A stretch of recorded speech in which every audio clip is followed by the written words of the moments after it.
brain, function, brain, brains.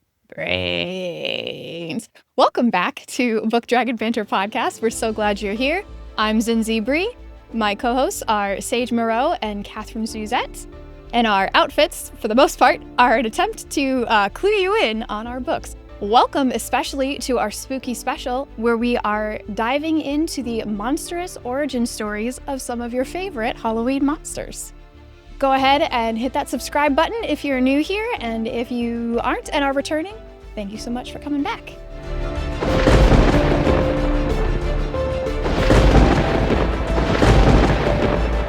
This podcast is rated explicit so that we can share our honest opinions and get into all the gory details. So if you need to grab your headphones, do so now. Spoilers ahead. When I say these books are over 100 years old, does that have anything like what? Spoilers, but come on. We've had 100 plus years to read these books, people. Spoilers, but also if you haven't read the original and the only thing you know about them is pop culture, then you don't know the real story. These books, however, are over 100 years old.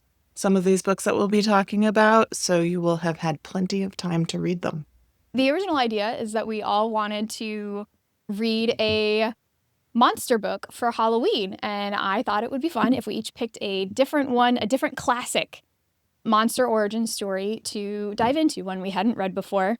I had not read Frankenstein before. I have not read Dracula. I have not read the Man-Wolf, the Wolf-Man, any of the various versions Katherine found of the werewolf story. So we're going to get into what you might not know about these books based on our pop culture understanding of these characters today. We're going to start off with Sage, who chose Dracula. Why'd you choose Dracula, Sage? So I'm lightweight obsessed with vampires. I would say vampires is really where my interest trends. I've read a lot of different kind of pop culture-y, more modern vampire tales, but definitely in my teenage years, I discovered Interview with a Vampire by Anne Rice and read probably not every book in the series because she wrote a lot, but I really got into the Vampire Lestat and some of the books that came after that. So that kind of kicked off my obsession with the weirdness of the undead and the kind of sexiness around vampires, which I think is fascinating and strange, and now is totally modernized with things like Twilight, which was not a great rendition in my opinion, but I have more to say about that. Vampire Diaries, which is a book and now a TV show. They've redone Interview with a Vampire recently as a TV show. There was been a ton of movies and stuff, so it's definitely something that lives on in modern culture, and I'm really just interested in it. Had read Dracula before a long time ago, though, and so I thought it would be really fun to revisit because when I was in college, I was a film student, and I read Dracula and then watched a bunch of the original Dracula movies and some more modern retellings of it and did comparative analysis about that. So it was fun to do it straight literary this time. Do a revisit, a literary revisit. The best you can tell, is Dracula the origin of vampires? Definitely not. Vampires are a long-time cultural monster story. I believe only recently in parts of Europe in the 70s was it declared that vampires were actually not real. So people have believed in vampirism for a really long time as a real thing across the globe. There's vampire mythology from Africa to original America, pre-colonized America, and Europe and beyond. Hey. However, in literary terms, Dracula is one of the earliest novels, but it's not the first. The first was actually a short story called The Vampire, with I think a Y in the spelling. Vampire. Based off a short story that Lord Byron told in the infamous monster story contest that he had with a few other writers that birthed Frankenstein. So he told a story, and then another friend of theirs turned it into a short, like a novella. Believe basically clowning Lord Byron a little bit, casting him as the vampire character, a very smooth, charming, handsome aristocrat who went around and charmed people and then sucked them dry, mostly young women. think that was commentary on Lord Byron's life. And I did read that. I did read it. It's pretty short. And it definitely, I thought that, because in Dracula, the character of Dracula isn't particularly handsome or sexually appealing.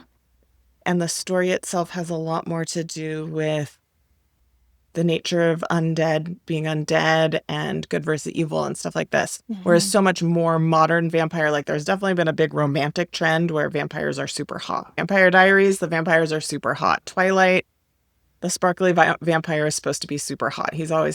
Bella talks endlessly about how beautiful he is, right? And this idea, I think, a little bit has to do with eternal youth, right? So you're eternally young, but also in Dracula, there is a part where one of the young women is being turned into a vampire, dies, and grows more and more beautiful. So that existed in Dracula. The original story of the vampire was physically very attractive. So I thought that was interesting because I didn't know. I'm more of a like modern take on the story of it. Social commentary. The idea that a woman is more beautiful in death. Not a fan of that. No, I mean the men too, but it was on women. It was definitely Dracula. Major sexism going on. Yeah. Be forewarned. It is over 100 years old, written by a man. Yeah, customs have changed. Culture has changed significantly. With that being said, do you still think it's worth reading now? What does a modern reader get out of reading a book that culturally the pop culture has already moved on and has created new versions of it, that there isn't necessarily the themes in the original version they might not even pick up on because religion has changed so much between then and now? Yes, great question. Would say, so I'm a word nerd and a book nerd, and I do enjoy classics. I don't read a lot of classics, but over my lifetime, I have read a lot of classics. I try to read one every few years, maybe. I would say that I think it is worth rereading if you enjoy reading classics and if you like to see how books used to be written and understand where the idea of the vampire comes from, is like the origin of the modern vampire. He's the godfather. And a couple of interesting differences is like in that vampire short story, the vampire was British. But in this, Dracula is actually, he's not Transylvanian. Oh, really? I don't believe it. Okay, so my geography is not super great, but they talk about him being Slavic. So maybe Transylvania is part of the Slavic area. But so my personal family heritage is Czechoslovakian from the Czech Republic area. So I was offended because there was lots of like insults about the Slavics and because they were particularly talking about the vampire, but I got a little personally offended by that. So heads up. Also, like I said, the sexism. But if you can overlook these things, I do think it's really interesting to see, Zinzi, you mentioned it, there's a lot of religious elements to it. Vampires in Dracula are unable to bear the sight of a cross, which is not the case with modern vampires. There is definitely a lot of talk about how by being reborn after death, their soul is gone. They are no longer with God. There are many religious elements of like holy water doesn't come up in Dracula, but that's a classic one. Dracula needs to sleep in his dirt from his home soil, which I thought was interesting. They do stake the vampires in order to kill them, but it doesn't say through the heart. The other thing that is interesting about Dracula, the original, is it's all told in diary entries from it's an epistolary. Epistolary, yes. Epistolary novel. From many different characters. So Dracula not being one of them, like he is actually in the book very little. It is about Jonathan Harker, who is a young lawyer who goes and does business dealings with Dracula, accidentally enabling him to come overseas. And then his wife, Mina, has a bunch of the narrative, her diary entries. And there's Renfield, who is a madman. And all of these characters write in their diaries, and that's how the story is told. And so there are books that I've read more recently that are told in this style, but it's not as common as it once was, I think. So it's interesting because it really brings you into this way. You really get inside the head of all the characters because it's their inner thoughts. There's times where it's slow because of that. Like the action is not as fast paced. It's definitely not a horror novel in my mind, of a psychological thriller than it is like an action novel or a horror novel. I did hear it referenced as, back in the time, it was more of a like technical thriller because it's referencing timetables and there's all these details around the scientific nature of things and the way that they need to deal with all of the hunting down the coffins that have the dirt in them. For the time, it was a little more action-paced than by today's standards, certainly. Going into pop culture has turned vampires into, we've got sparkly vampires, we've got they're afraid of garlic. They won't run away from garlic. Is that in Dracula? They can't cross the threshold unless they've been given permission. Does that come from Dracula?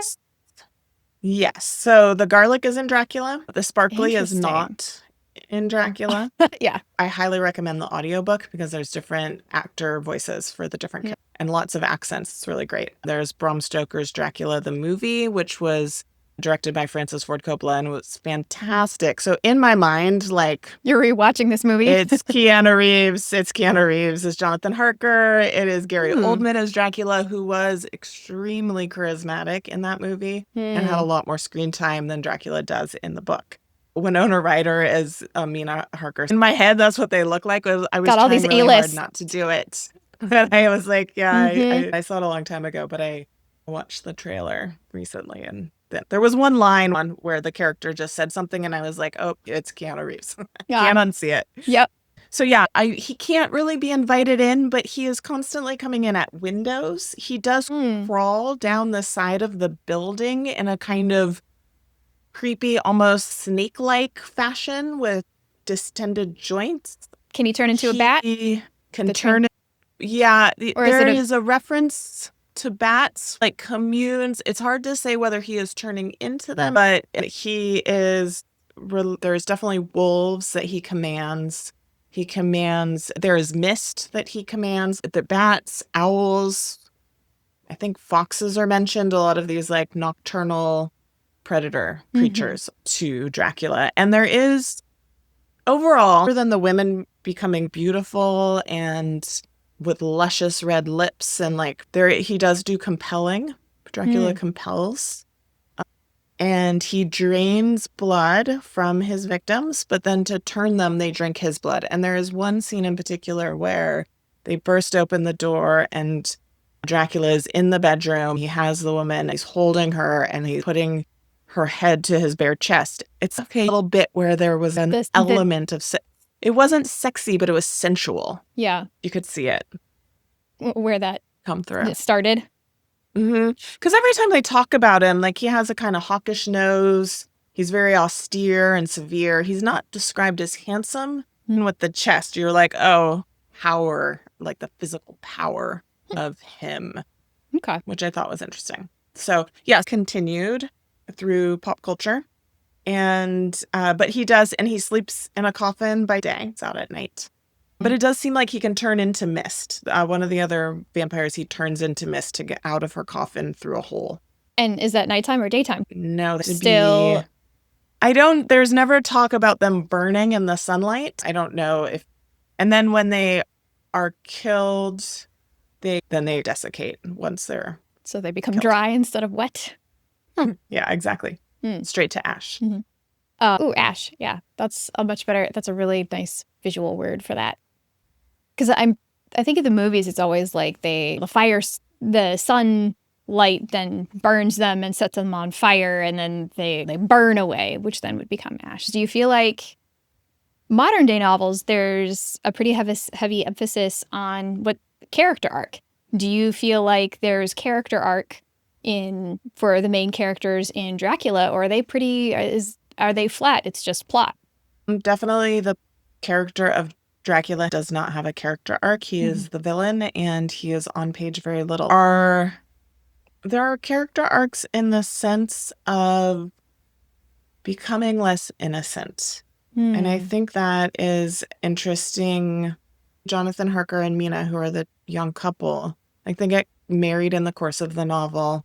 They go from being innocents to seeing their friends turned into vampires, to seeing Mina herself start to turn, having this transformation of like evil in the world to an understanding that evil exists. She is constantly weeping about, she is a pretty great character, actually, Mina. It's a lot of her diaries. She is a pretty strong woman. All the men are impressed by her, and she's trying to be involved all the time. She's very smart. She clearly has a lot of bravery involved for a woman of her time. But once she becomes infected with the vampire blood, she's talking about how unclean she is, and she's extremely horrified by the thought of like the devil living within her body. What did you love about the book, if anything? And do you have any favorite lines to share? Favorite lines really did have to do with the bloodlust and the way that that was shown. What I loved about the book was really just how it made me think kind of more deeply about the nature of immortality. I think that this is what people love about vampire novels and vampire media. Like, I think that I just am really fascinated by the shift in pop culture to, I mean, it doesn't surprise me because that seems to be a lot of the shift in things, but the shift towards like romance involved with vampires, and how I I do think there's a little bit of the nature of the intimacy of the blood drinking that does lead to that being like a sexy element and can be sensual when written a certain kind of way. I also think a lot of it has to do with like death culture, the idea of eternal beauty. Favorite piece of Night, which back in the day I was like, this is not the case with Dracula, but Edward the vampire and all of his vampire species, never, he sits there and creepily watches Bella sleep. But at other times he learns to play the piano, and he has all this time on his hands because most of all of humanity is asleep at, or they're not always asleep at night, but humans sleep big chunk of the time, and he doesn't have to. And I was like, that sounds amazing. Yeah. What, I could learn to play the piano. How many books would I have written in the amount of time? My God, how many more right? books could I have read in the amount of time it takes me to sleep? Oh, I'm with you. I envy the no need for sleep. Yeah. Or would I just endlessly scroll on social media? Actually, I'm not a huge social media person, so hopefully not. But there's so much time, easy ways to waste time. I hope that if I got those extra hours, I would actually put them to You'd be good productive. use. Yeah. All right. We are going to move along to my book, which my choice was Frankenstein. Zinzi, why did you choose Frankenstein? I chose Frankenstein partly because it's been on my TBR as like a to read for forever, but also because some friends whose opinion I value have read it and put it as like one of their all-time favorite books. And this particular person is someone that I've always felt has been very discerning about the quality of the things that they put as their favorites. So that already set a very high expectation for the kind of book that Frankenstein was going to be. A lot of the book of Frankenstein is considered to have elements of autobiography in some of the characters and the way the relationships interact and the concern with death. I will admit, I fully expected when I picked it up to be reading mad scientists obsessed with science, big scene around Frankenstein coming to life with lightning strikes, because that's what we know from pop culture and from the movie interpretations, right? And I also, in my understanding of Frankenstein before reading the book, would have classified him as a zombie. And having read this, he is absolutely not a zombie. He is considered a golem, a flesh golem in this case, but he is a created being that is intelligent and is separate from what is normally the zombie undead monster that comes about through viruses and plagues and the undead rising. Frankenstein is made, and it's very different. And I was not expecting that. I was expecting him to still be dumb Frankenstein monster, where he is still portrayed a lot of the time. So the book was very different than I expected. It also starts similarly to Dracula, where there's epistolary. There's a different character that Victor Frankenstein meets and tells his tale to, and that person is then recording the story and sending those letters to his sister in the course of the novel. So we're not even getting necessarily Victor Frankenstein's letters directly until later in the book. It clarifies that he got to look over this gentleman's notes and correct things to make them more his version of the story. We do have a whole section where Frankenstein's monster, the creature, so he's in modern day, he's known as Frankenstein, and he's never named. He's the creature in the book, which is just awful for him. I want to know how the monster is represented in pop culture. And this especially because I was at book club the other night, and a young lady was telling me about her recent experience with Frankenstein, and she thought that the monster was poorly misunderstood, very poorly represented in modern pop culture. She said it was incredibly intelligent and almost poetic and things like that. So I want to know a little bit more about how the monster is represented in pop culture versus the novel. In pop culture, I mean, you get several variations. You get the marching around, hands in front, doesn't know how to control their body, mumbling, and that comes from the early movie depictions of Frankenstein when he is first made or born. If you think about something, a baby, when they're born, they don't know how to control their body. They don't know how to control their limbs. They don't know how to talk yet. Those are all things that have to be learned. In the book, Victor Frankenstein rejects his monster because he is ugly before he even has a chance to recognize his intelligence or to value his intelligence.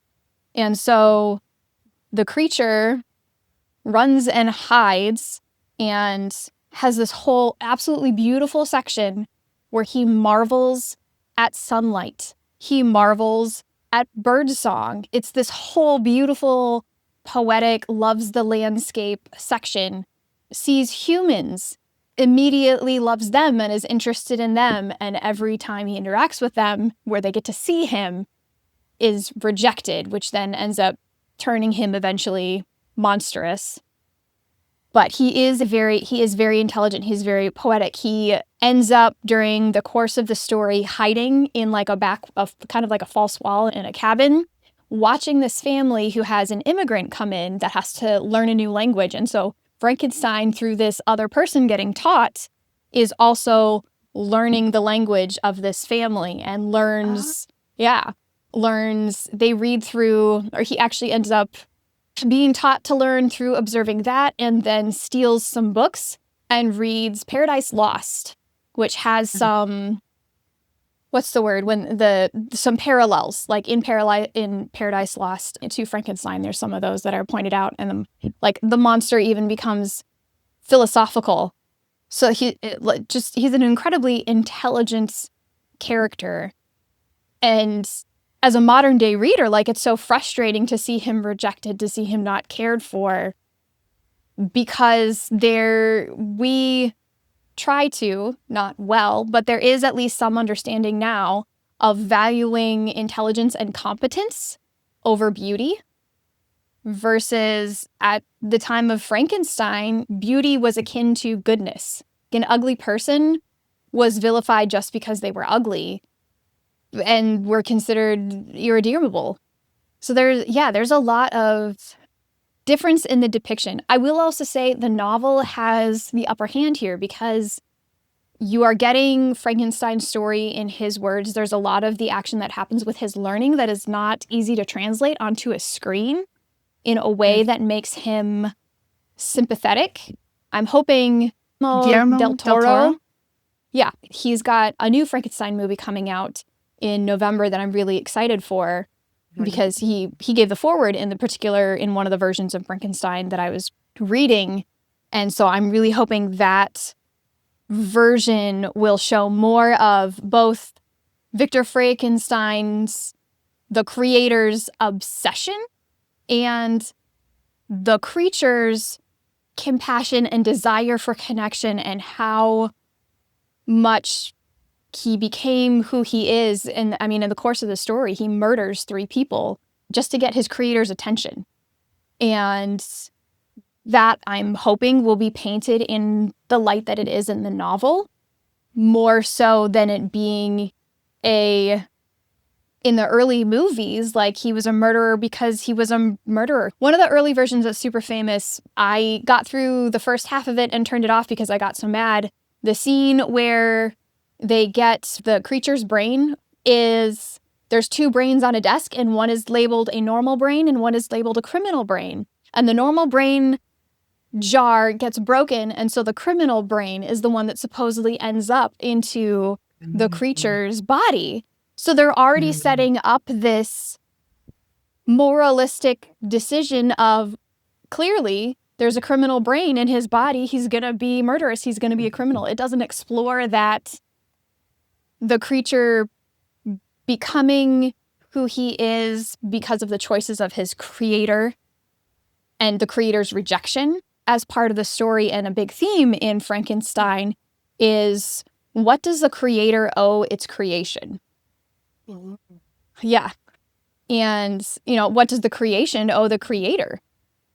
Which, those are really interesting questions as a writer, as an artist, as a person who does create. What do I owe my book? What do I owe my characters? What do they owe me once they're in the hands of the reader? Anything? And so it was just, there's some extra things from that theme that I found really interesting to think about now. Also, especially with, and I'm going to pull out a quote that I want to read that's actually from the foreword of the copy of Frankenstein, because something else it points out is the setting of Frankenstein is taking place during the Industrial Revolution. And we currently, with the advent of AI becoming so popular and normalized, I don't know that I want to call it an intellectual revolution happening, but certainly the process of creation, especially in online spaces, is changing. So I found this quote particularly relevant and wanted to read it. And it says, "The social misfit, the alienated being, comes to full fruition with the Industrial Revolution and the overcrowded loneliness of the big cities. The birth of the monster coincides socially with these modern concerns. It comes to be at the exact moment at which machines of our own creation usurp our function and surpass our skill and speed, displacing us into anonymity.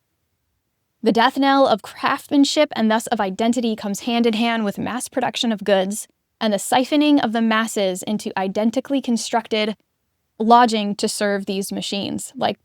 That's relevant then, talking about mass production machines, but that's relevant now, thinking about AI now usurping our functions, stealing our skills, surpassing them in some cases when it's, we're going to ask it a question of something that we don't know. This is what's fascinating to me about Frankenstein, a book that was written over 100 years ago, and why I think it's a classic and why it still has value to read today, because it brings about these questions. It gives you something to look at your own decisions as a creative person and question, what areas do you let the machine make decisions for you? What areas you do want to craft yourself? What you owe your creation, or what does the creation owe you? And I just thought all of that was really relevant, interesting to think about. Yeah. I love that. I read Frankenstein a long time ago, and I didn't remember that aspect of it. So that's really interesting. I remembered a lot about him searching for his humanity and what made him monster versus human, like what made you human, emotional that he possessed. Yeah. Why one of the reasons I think it's often talked about as like the first sci-fi book is because a lot of sci-fi is about the nature. And that's similar with the AI piece that you were just talking about, like what makes something human versus machine. Is that distinction lie for sci-fi? But his humanity versus his monstrousness. Yeah. So interesting. Another reason it being one of the first true sci-fi is because the monster is made through science. It's not science that's explained in the course of the story. There isn't details or stuff like that. It's still very much in the background. But science is used, not magic. So not a fantasy sci-fi story. Are there any like books or modern retellings that you think do a good job at handling that?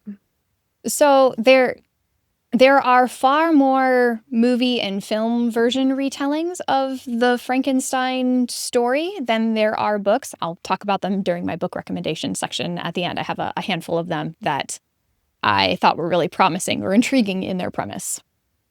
That's almost like an existential experience too, that deeply with the creator versus the created. They're there in the development of humanity, like Sage said. That sounds really good. So that's definitely working its way up my TBR now. Yeah. I will admit there's a lot of the character Victor Frankenstein. I understand in historical context where they're trying to, man is goodness and blah, blah, blah. That prick is a narcissist and I hate him.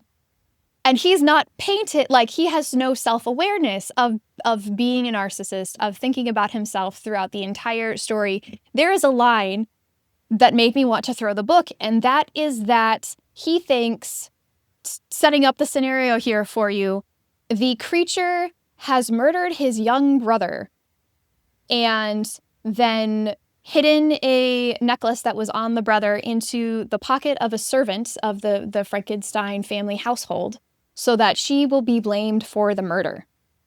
She gets caught, doesn't know why she has this necklace, is then put on trial, and Victor Frankenstein has a line where he goes, "No one could be more miserable than me. She is about to be killed for a murder she did not commit." And Victor can only think, I am more miserable than her. There is also, so going back to some of the cultural stuff, there is a different line about Elizabeth, which is a young woman that comes into his household and that Victor Frankenstein eventually marries. And his mother gives Elizabeth to him, like when she comes into the family. And then there's several lines about how Victor thinks of Elizabeth as his. She becomes an object that belongs to him. She is not a person on her own. She belongs to him, which is, there's a difference. One of the books that I'm going to recommend that's in my TBR that I want to read is The Dark Descent of Elizabeth Frankenstein. And it's the Frankenstein from this girl's perspective of being brought into this family and basically having to, her whole survival is wrapped around making Victor happy. In the course of the original Frankenstein book, Victor's choices directly lead to Elizabeth being murdered by his creature on their wedding night. Directly after, the creature murdered a different friend because Victor did not create a companion. That's where Frankenstein's bride, I think the kernel of the idea of Frankenstein's bride comes from, is because Frankenstein is so lonely and he recognizes that he's wretched and has done evil deeds and hopes that if he can have a companion, at least if he has a companion, he and that companion can go off into the wilderness, be together, not be alone. And Victor Frankenstein, the first time he thinks about the consequences of his actions in creating the creature and taking some responsibility, he goes, no, I cannot make a companion creature. What if she turns out to be a murderer too? Then I'll have made two of these things that are abominations. And then he rips apart the body that he had started to make, which enrages the creature and leads to this domino effect of two more murders happening. Everything that happens is Victor's fault, and the length of time it takes for him to take responsibility for it is frustrating as a modern reader, but understandable if part of the story's design is to show how long it takes sometimes for humans, mankind, to take responsibility for their actions and to think, or to try in the future to think more broadly about what consequences come from their choices. Is it told through his perspective at all? Victor Frankenstein has a meeting with the creature where Victor listens to the creature's story. He gets to tell his perspective. And then at the very end of the book, the narrator who's sending the letters back, whose name I'm forgetting at the moment, also meets the creature.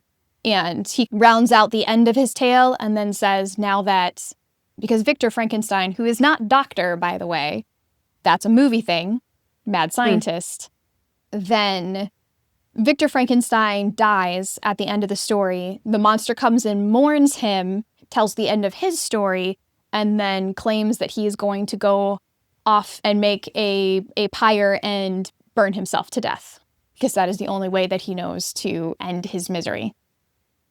And I could not help reading this story and go, I grew up on Beauty and the Beast. Victor Frankenstein is Gaston, who thinks he is all pureness and goodness. And the creature is the beast over here, just completely vilified and misunderstood. And I could not help but have compassion for him, even though he commits murder 3 times. I'm sitting there rooting for and feeling compassion for a murderer, and that felt very bizarre. But you can't help yourself in the course of this tale. And just from that cultural, female, empathetic, driven way I was raised. I'll put it that way. Frankenstein was written by a woman versus Dracula. I'm noticing the parallels. It'll be interesting to see how the Wolfman comes in. I'm noticing the differences between the two, whereas Frankenstein was, you had empathy for him. You said he was a murderer, and yet you still felt for him. And so that's really interesting, whereas Dracula, you did not feel any kind of, he's a monster. He's a kind of entitled, wealthy monster who preys on young women. Very, very different in that term. Talk about sexy versions. Oh, I don't know that they're, like, the sexiest versions tend to be the bride of Frankenstein being sexy. Like, she's put as innocent or sexy.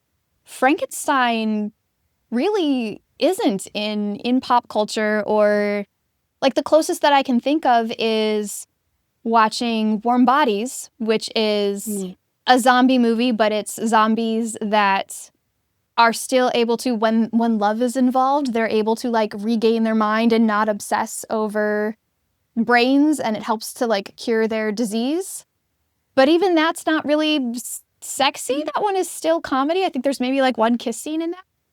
So there isn't, to my knowledge, there isn't really sexiness applied to the Frankenstein story. And I prefer it that way. I don't, having read the creature in Frankenstein, I recognize that he cared far more for care and compassion and love and kindness. And I don't know that thoughts beyond that apply to the monster.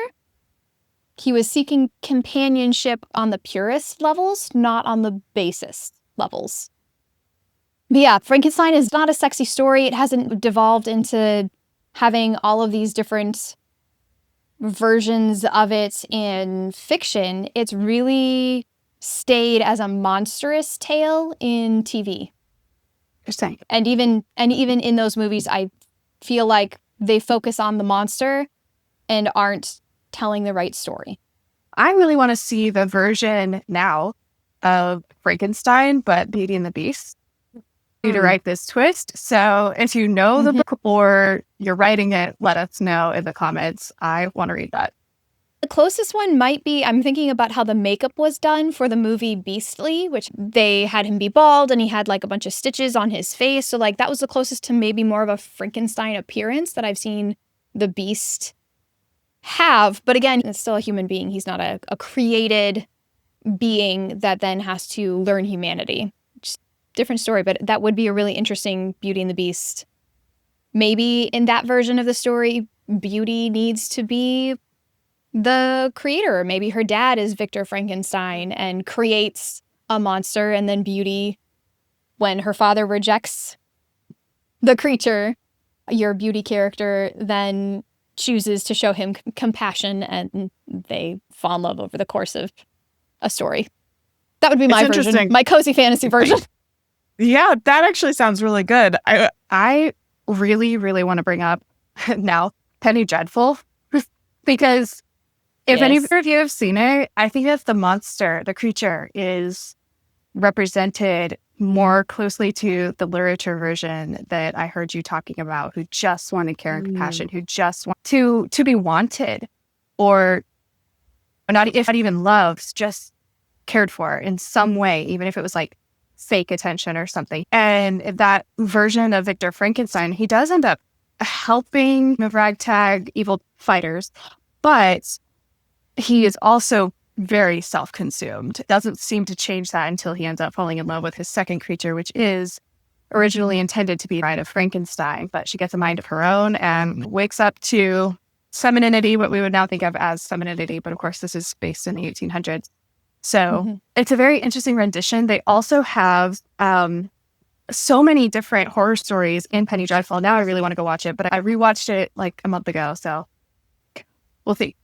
Where's Penny Dreadful? You had talked about it so much over the past couple episodes. I'm like, all right, I have to find the show. I have to watch it. Catherine just talks about it nonstop. Where can I watch it? Is it on Netflix? It's on Netflix right now. There are characters that I absolutely think that the creators of that show definitely read a lot of classics and asked themselves how they can represent this as a series. And yeah, I do recommend that. So, Catherine, did you read, is it The Wolfman? Is it The Man Wolf? And why did you choose werewolves as your monster of focus? Mostly because I hadn't read any of the original literature around werewolves. So I was really curious about the origin of it, and is that there isn't really a great origin. Clearly an origin around werewolves in a lot of European areas. 3 books I read in preparation for this are actually from the early 1800s. The Man Wolf by Leech Ritchie. And apparently this is an old British version, and the author himself is Scottish. That includes a woman that represents to me some kind of maiden of the lake, but she is like the turning point for the werewolf. I think that she curses him, or that's how he realizes that he is cursed, or something like that, is when he sees her. So there's something about the woman herself that brings out the animal. Right. The other book I read that was from the 1800s is The Werewolf of Paris. And that one definitely struck me as more of the to Dracula, in the sense that it was longer, a little bit less oral tradition rooted, fully fleshed out book. But both of those were the man cursed because he had sexual infidelity and relationships outside of what he should have. I also read was The Howling, and that is an American author who wrote it in like 1977 or somewhere in that 30 something. But all 3 of them, the men became werewolves because of, in some way, their infidelity outside of proper situations in which to have sex. Actually, the never got married, but he born out of essentially the rape of his mom. His mother was raped by a priest. And she became addicted to sex. Recognized how horrible that situation was. She was just like, oh yeah, this thing happened. So she was like almost entirely in the rape. The priest is blamed, but then thereafter, her sexual activity is entirely on her. There is no processing for her of what happened. And then the curse happens simply either the mom was raped or she was so sexually prolific after having been raped that she was cursed to bear the werewolf. And he doesn't come out a wolf, but he does have a lot of dreams and loses time in the night, and horrible things happen. They all wake up to bad things having happened. And there comes a time when his stepfather, who's actually, I won't go down that line, but the stepfather actually starts to lock him up in the manor house. And this is in France, The Werewolf of Paris. So this is in France somewhere, which I'm not sure what it was called in the day of, but there's some kind of war going on. Prussians and something else. So he gets locked up. He decides to escape, essentially, to Paris and he wants to go be a soldier in this war, this regional war. And on the way out of town, he loses time again and ends up murdering his best friend on the side of the road. Before he murders his best friend, or the night after, but I think it was after, he went to his mom. He went back to his mom and cried and was upset about it. And so she held him and everything. But then he loses time again and he wakes up, and it's very clear that he had essentially had his way with his mom and his town. It's involved with this barmaid. They call it something else in the book, but she's essentially totally having sex outside of marriage. The name of the werewolf. Sorry, I never actually introduced the character. His name is Bertrand. So he's totally in love. And somehow that seems to hide the werewolf. Like it's no longer a problem. It doesn't lose time. He doesn't keep murdering people and whatnot. But he keeps the bloodlust at bay, actually drawing blood from the girl he's in love with. There comes a moment later on down the line when his father comes back and was like, you actually making it through because you made a complete mess of yourself and all of the people around you. But then he takes a really good look at her and she has essentially bites all over her. And so she's into helping him with his bloodlust, but the scarring. So I think some of them are bites, but others are actually like, so she has all of these scars from being cut and he just drinks her blood. And that keeps the werewolf at bay, or keeps the bloodlust from taking him over entirely. So it's this weird book full of like all these definitely darker versions of what I would call sexual fantasies at play here. And the werewolf is the result of all of these things. And the werewolf continues. That particular book, The Werewolf of Paris, he ends up in an asylum and on drugs all of the time. And because of that, he gets delusional and ends up killing himself and another inmate at the same time, who he mistakenly believed was Sophie, the girl he was in love with. And Sophie, earlier on, had committed suicide because she thought that Bertrand had just up and left her. So it's very dark. It's not very happy. It's all curses and everything. Out of curiosity, out of our 3 books, do your protagonists survive at the end? The protagonists of my books do not. Victor Frankenstein dies. The creature dies. Elizabeth Frankenstein dies. The only guy who makes it out of this story is the narrator who's doing the letters and whose name I've already forgotten. Dracula dies at the end. Early on, one of Mina's friends, Lucy, was turned. They have to kill her. But and she wrote a few letters, right? She wasn't a protagonist. All the other protagonists live and like happily. He dies also. So all of the main characters who have diary entries survive and are like happy. They go on to live fulfilling lives. They're saddened by the results of what happened to them and their friends that died, but they are fine. It's a nice cathartic adventure story at the end there. It's nice and warm. Dracula. That being that as a monster story, like Dracula is a monster story about the monster being revealed and then hunted and then killed and success for the humans, versus the monster stories that Katherine and I read. The creature is wrestling with humanity and Victor is wrestling with does creating a monster make him the monster? Katherine, it sounds like for your werewolf books, like there's also that struggling with monsterhood. What parts are human? What parts are monsters? Do I give in to the monster? They're all different angles of coming at monster stories.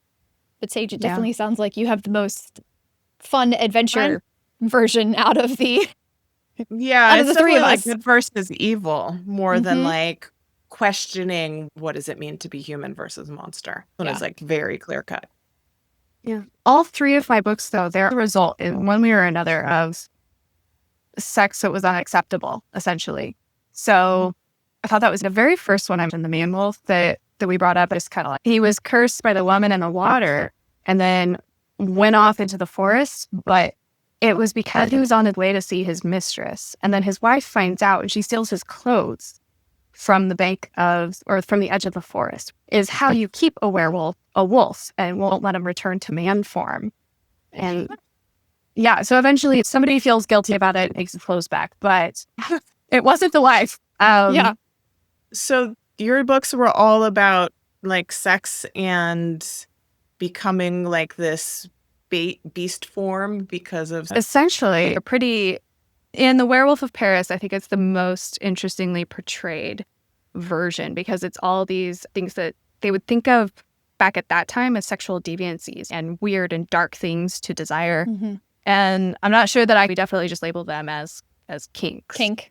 And back in the time, I mean, sexual deviant, there was no diverse representation of sexual orientation in any of these books. It's very clear in women. but the women were all dumb or mean or addicted to sex and dumb. Like that's it, except for in the Howling.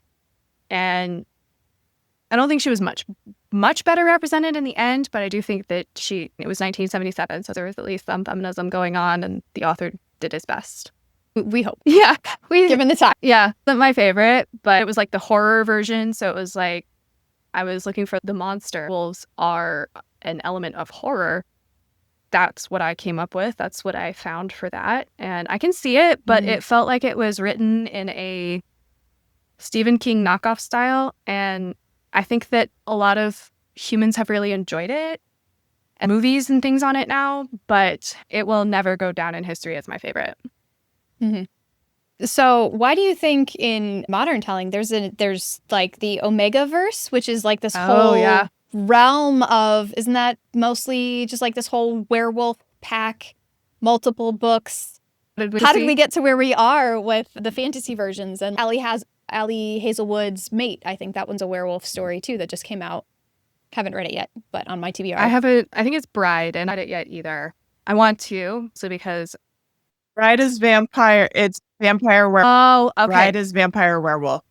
Okay. I read Bride. It's I want to read them both. Werewolf.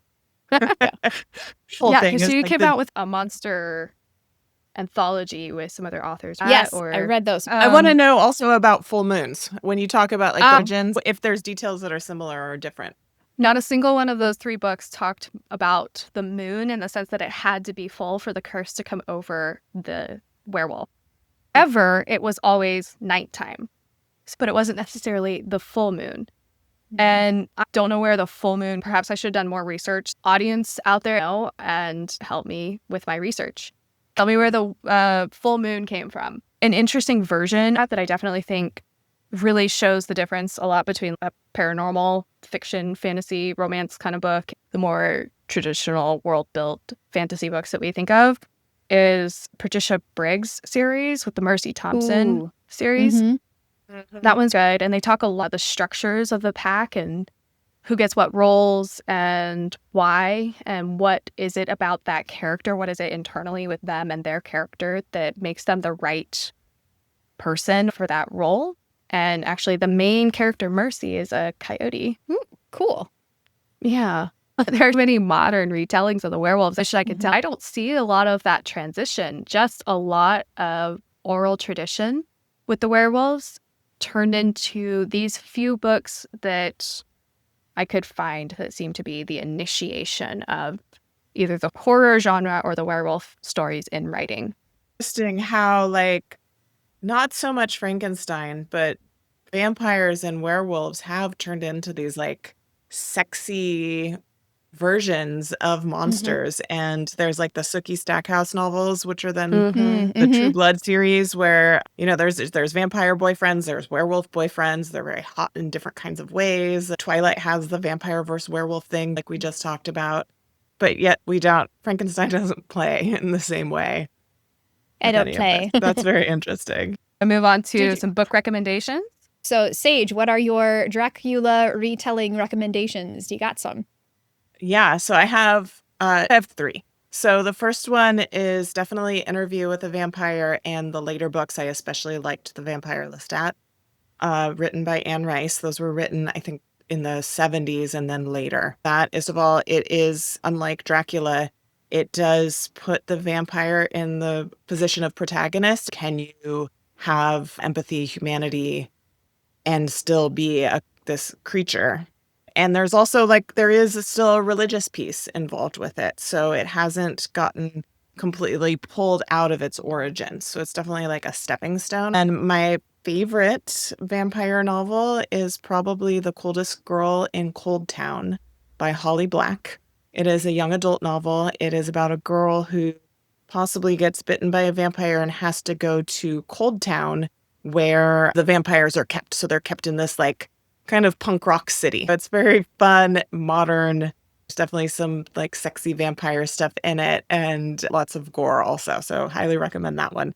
And then my last one is, if you are really into like vampire romance, then I do recommend Bride by Allie Hazelwood. Romance between, it's a little different than any that I've read otherwise.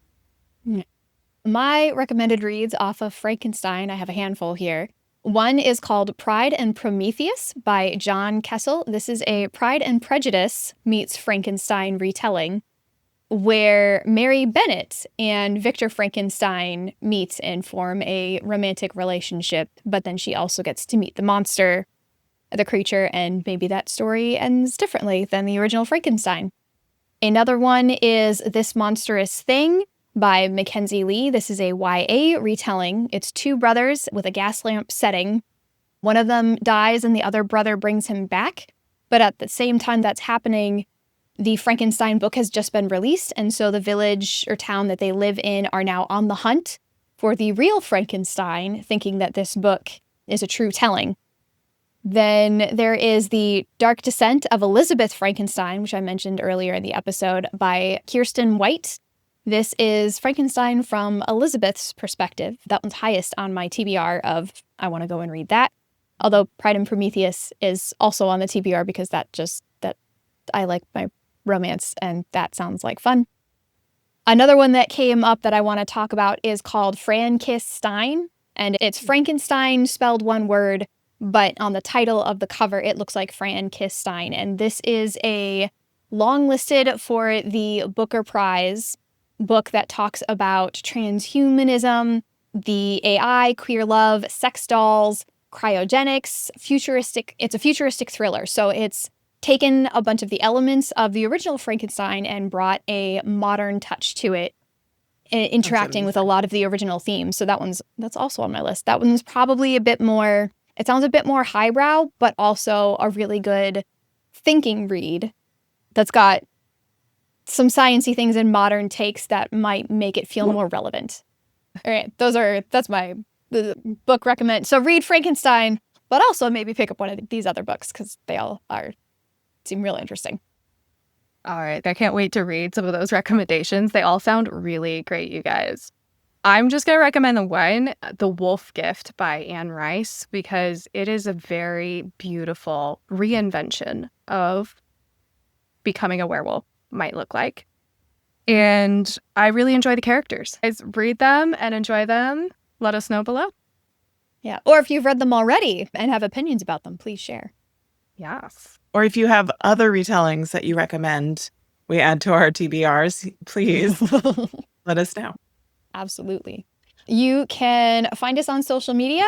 We are on TikTok, Insta, YouTube, and you can email us. When not on here doing the podcast, I run Write With Me Zinzi Bree, which is a small writing community that does co-writing on Zoom. If you'd be interested in that, shoot me an email. It's in the description box. And if you enjoy listening to our podcast and you're a writer, we highly recommend that you come and check out our writing retreats through Book Dragon Inc., which you can find in the show notes. They are online writing retreats, so you can join us and write alongside with us live on Zoom.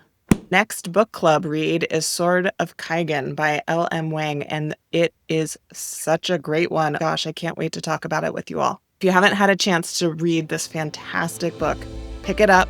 So give yourself plenty of time, read that, and then come back and join us for a listen. All right. We're dying for your support. Let us know what you think. I hope that you have enjoyed this episode. Thank you so much for tuning in. Happy Thank Halloween. you guys. Happy Halloween.